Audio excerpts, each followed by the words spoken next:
Pasangan Natalie Holzer dan Sule sedang menantikan kelahiran buah hati. Jelang lahiran, Natalie mengajak sang suami untuk maternity portrait.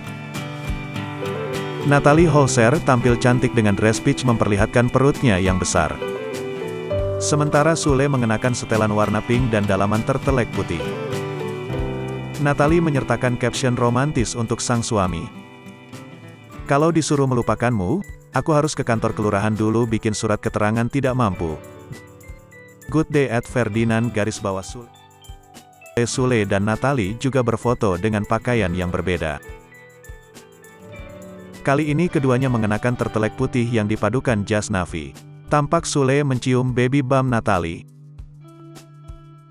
Senyum manis terlihat di wajah Natalie Holzer. Rupanya di maternity photoshoot itu, Natalie dan Sule mengajak serta Putri Delina. Natalie dan Putri tampak seperti kakak adik ketika berpose bareng dengan saling menempelkan pipi. "Bidadari Tambun @Putri Delina," tulis Natalie Holzer di unggahan Minggu tanggal 21 November tahun 2021. Putri memberikan komentar balik untuk sang bunda.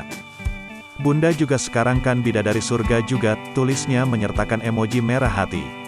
Keduanya juga berfoto dengan baju lain. Natalie mengenakan pakaian oranye dan hijab hitam. Sedangkan Putri memakai outfit biru dan pink. Keduanya saling berpelukan dan mengumbar senyum manis. Ramai warganet memberikan komentar melihat maternity portrait Natalie ditemani Sule dan Putri Delina.